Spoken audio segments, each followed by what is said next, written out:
문희정의 핫 키워드. 가장 뜨겁고 궁금한 국제 이슈를 분석하는 시간입니다. 문희정 국제정치평론가 전화 연결돼 있습니다. 평론가님 안녕하세요. 네, 안녕하세요. 네, 오늘 새벽 우리나라 시각으로 6시 30분이었죠. 9번째 한미 정상회담이 열렸습니다. 관련 내용 전해주시죠. 네, 우리 문재인 대통령의 숙소인 미국 뉴욕 인터컨티넨탈 바클레이 호텔에서 지난 6월 30일 청와대에서 개최한 양자회담 이후 약 3개월 만에 도널드 트럼프 대통령과의 통산 9번째 정상회담이 열렸는데요. 양 정상의 모두 발언과 함께 간단한 질의응답 후 65분 동안 비공개 정상회담을 가졌습니다. 네. 문 대통령은 석 달 전 남북미 정상의 판문점 회동은 트럼프 대통령의 상상력과 대담한 결정력이 낳은 세계사적 장면이라며 조만간 열릴 3차 북미 정상회담 준비를 위한 실무 협상에 대한 기대감을 드러냈는데요. 그러면서 3차 북미 회담이 열리면 한반도 비핵화의 새로운 질서를 만드는 세계사적 대전환의 업적이 될 거라고 믿는다고 모두 발언했습니다.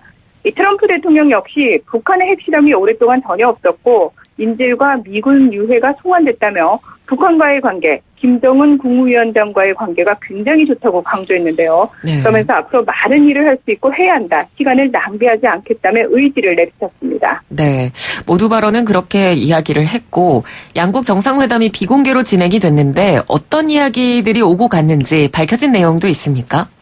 네, 두 정상은 북한의 최근 대화 재개 의지를 긍정적으로 평가하고 북한이 비핵화할 경우 밝은 미래를 제공한다는 싱가포르 북미 정상회담 합의 정신이 여전히 유효함을 재확인한 것으로 전해졌는데요. 네. 또 한미 양국이 북한과의 관계를 전환해서 70년 가까이 지속된 적대 관계를 종식하고 한미 동맹이 한반도와 동북아 평화, 안보 핵심축으로서 추호의 흔들림이 없음을 확인한 것으로 알려졌습니다. 네. 이 방위비 분담금 협상에 대해서도 각자의 기본 입장을 설명하며 제11차 방위비 분담금 협상에서 상호 호혜적, 만족할 만한 결과를 도출해 한미동맹을 더욱 강화되도록 하자는 데 의견을 같이 한 것으로 나타났는데요. 한편 관심을 모았던 우리 정부의 한일 군사정보보호협정 지소미아 종료 결정과 관련해서는 어떠한 언급도 나오지 않은 것으로 밝혀졌습니다. 네, 그렇군요. 앞으로 저희 이 시간에 또 유엔 총회 관련 소식은 계속 전해드리도록 하고요. 주제를 바꿔서 다음 주제로 넘어가 보겠습니다. 인도의 모디 총리와 미국 트럼프 대통령이 함께 대규모 집회에 참석했다. 이런 소식이 있네요. 네, 그렇습니다. 인도의 나렌드라 모디 총리가 미국 방문을 계기로 인도계 이민자 사회를 격려하기 위해 개최된 주요 일정에 미국의 도널드 트럼프 대통령이 참여한 건데요. 네. 이 현지 시각으로 22일 미국 텍사스주의 휴스턴에 있는 미국 프로풋볼 휴스턴 텍슨스의 홈구장 NRG 스타디움에서 열린 하우디 모디 함께하는 꿈 밝은 미래 집회에서였습니다. 이 하우디라는 게 텍사스의 사투리라고 합니다. 네. 미국 언론들은 5만여 명의 인도계 미국인들이 참석한 이날 행사를 교황을 제외하고 미국에 초청된 외국인 지도자가 개최한 최대 규모의 집회라고 표현했는데요. 이 양국 지도자가 돈독한 브로맨스를 과시한 이날 행사는 모디 총리의 초청에 트럼프 대통령이 동의하면서 성사된 것으로 알려졌습니다. 네, 방금 브로맨스라는 표현을 써주실 만큼 굉장히 서로 간의 덕담들이 오고 갔다고 하더라고요. 맞습니다. 이 모디 총리는 트럼프 대통령을 내 친구, 인도의 친구, 위대한 미국 대통령으로 소개하며 그의 리더십 감각을 존경한다. 그는 이미 미국 경제를 다시 위대하게 만들었다고 한껏 칭찬했는데요. 이 모디 총리와 손을 잡고 무대에 오른 트럼프 대통령 역시 모디 총리가 인도를 위해 뛰어난 일을 하고 있는 위대한 남자이자 위대한 지도자라며 모디 총리의 재선을 축하하고 지지를 표했습니다. 네. 이 트럼프 대통령은 특히 미국과 인도가 무역, 합동군사훈련, 우주 탐사에도 협력할 것이라며 특별한 유대 관계를 강조했는데요. 이 더불어 환호하는 군중들에게 우리나라에게 쏟아져 들어오려는 불법 이민자들을 돌보기 전에 인도계 미국 시민들을 먼저 챙기겠다. 당신들을 사랑한다며 우리 행정부가 매일 당신들을 위해 싸우고 있다는 것을 알아주었으면 한다고 직접적으로 애정 공세를 퍼붓기도 했습니다. 네. 그런데 이 행사의 규모도 굉장히 컸습니다. 5만 명씩이나 모였는데 어떤 의미를 가진 특별한 행사였던 건가요?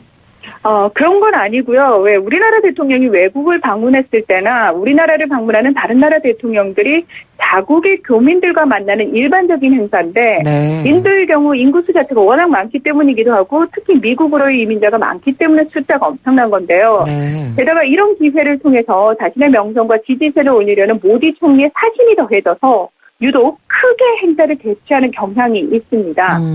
모디 총리는 미국과 더 나은 무역 협상을 성사시키고 투자자들에게 인도 경제에 대한 신뢰를 주기 위해 텍사스를 시작으로 일주일간 미국을 순회할 예정인 것으로 알려졌는데요. 이후 유엔 총회 참석, 트럼프 대통령과의 정상회담, 에너지 무역 외교, 간디 탄생 150주년 기념행사 등 다양한 일정을 소화할 것으로 전망이 됩니다. 네. 인도계 미국인들은 약 400만 명으로 추산이 되고요. 텍사스 주에만 35만 명. 그중 미국에서 가장 인종적 다양성이 높은 도시인 휴스턴에 거주하는 숫자만 15만 명에 이르는데요.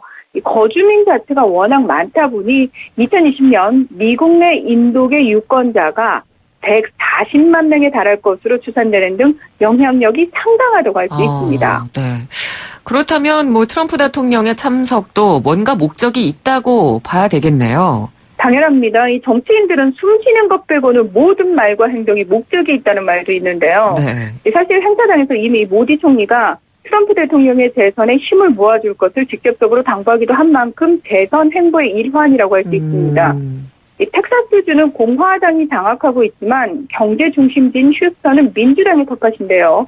인도계는 지난 대선에서 트럼프와 결혼 민주당의 힐러리 클린턴 전 국무장관을 전폭적으로 지지해서 지지율이 약 80%에 달한 것으로 밝혀졌습니다. 네. 인도계 미국인들은 고학력, 고소득자인 경우가 많아서 미국 대선에 미치는 영향력이 적지 않다는 지적도 많은데요. 게다가 인도계 미국인들은 미국에서 가장 빠르게 성장하고 있는 유권자 집단으로 투표율도 높은 것으로 나타났습니다. 한편 모디 총리는 두 정상이 함께한 집회의 중계 방송을 인도 시간으로 황금 시간대인 일요일 밤에 인도 전역으로 송출했는데요. 네. 이 세계 최대 강대국인 미국의 대통령과 동등하게 나란히 밀접한 모습을 공식적으로 연출함으로써 자신의 대내외적 명성 역시 끌어올리는 등 이득이 상당하기 때문에 이 모디 총리와 트럼프 대통령 서로 간의 전략적 이해관계가 잘 맞아떨어진 상황이라고 할 수 있습니다. 네, 그러니까 이 두 사람이 어느 정도의 정치적 목적 달성하기 위해서 브로맨스를 연출한 것처럼 보이는데 미국 언론들은 이에 대해서 어떤 반응을 보이고 있나요? 미국 언론도 상당히 비판적인 시각으로 보도를 했는데요. 네. 미국의 정치 전문 매체인 폴리티코는 내년 재선을 앞둔 트럼프 대통령이 모디 카드로 인도계 미국인 유권자 모으기에 나선 것으로 분석을 했습니다. 블룸버그 통신 역시 애널리스트들은 트럼프 모디의 합동 출연이 최근 미국과 인도의 무역 긴장을 완화시킬 것으로 기대하고 있지만 한편으론 내년 대선을 앞두고 부유한 인도계 미국인 유권자들의 지지를 얻으려는 트럼프 대통령의 시도로 보인다. 이런 평가를 내놨고요. 뉴욕타임즈는 트럼프 대통령은 손님이었지만 모디 총리를 위한 집회를 자신의 것처럼 대했다고 평가해서 트럼프 대통령의 감춰진 속내를 지적했습니다. 이 워싱턴 포스트는 모디 총리가 트럼프 대통령의 자존심을 쓰다듬어 미국과 긴장을 완화시키는 외교 전략은 생생한 효과를 발휘했다며 트럼프 대통령도 이례적으로 조연 역할을 마다하지 않았다. 이런 평가를 내놨습니다. 네, 그러니까 이렇게 비판적인 시각으로 보도가 나오는 이유는 지금 현재 인도와 미국의 관계가 마냥 좋기만 한 상황은 아니기 때문인 거겠죠? 맞습니다. 미국은 지난해 6월 인도산 철강과 알루미늄 제품에 대한 관세를 각각 25%, 10% 인상하고 올 6월에는 인도에 부여하던 개발도상국 일반 특혜 관세제도, 즉 무관세를 중단을 했습니다. 네. 그러자 곧바로 인도 정부는 아몬드와 사과, 렌즈콩 등 28개 미국산 제품에 대해서 보복 관세를 부과했는데요. 지난해 미국의 대인도 무역 적자는 213억 달러로 10년 전에 비해 3배 가까이 커졌고 이에 대해 트럼프 대통령은 불공정하다면서 불만을 제기해왔던 터였습니다. 여기에다가 인도가 계속해서 이란산 석유를 수입을 하고 또 러시아산 사드라고 얘기를 하죠. 이 S-400 구매 등의 계획을 내놓자 두 나라의 갈등이 악화가 됐는데요. 네. 이 양국은 지난 7월 실무 협상에 나섰지만 입장차를 좁히지 못했고 이번 유엔 총회 정상회담에서 실마리를 풀 수 있을 것으로 기대하고 있습니다. 사실 무역 전쟁을 벌이고 있는 중국을 견제하기 위해서라도 인도와 협력할 필요가 있는 미국과 또 인도 인근 국가로 중국이 영향력을 확장하는 것을 막기 원하는 인도의 목적이 이번에 결실을 볼 수 있을지 주목되는 상황입니다. 네. 그래서 이 방금 말씀해 주신 것의 연장선상에서 인도가 미중 무역 전쟁에 수혜를 입고 있다. 이런 분석도 나오고 있는 것 같더라고요. 네, 맞습니다. 미국과 중국 간의 무역 긴장이 고조되면서 일부 미국 기업들이 관세 인상을 피하기 위해 생산 시설을 중국 밖으로 이동을 시키고 있는데요. 네. 이 과정에서 이제 베트남을 비롯한 동남아 국가들이 대체지로 많이 떠올랐죠. 여기서 인도 역시 유력한 곳이라는 얘기인데요. 실제로 애플 제품을 조립하는 대만의 폭스콘은 올해 중국에서 인도로 생산 설비를 옮기기도 했습니다. 전문가들은 인도가 이미 충분한 경쟁력을 갖추고 있는 제약과 화학, 공학 부분에서 큰 이득을 얻을 수 있을 것으로 전망하고 있는데요.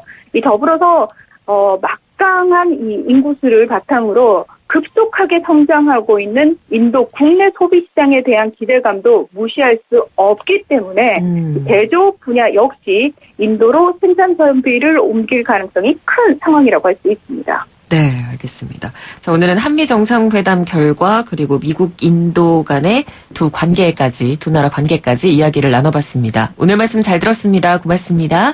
네, 고맙습니다. 네, 지금까지 문희정 국제정치평론가였습니다.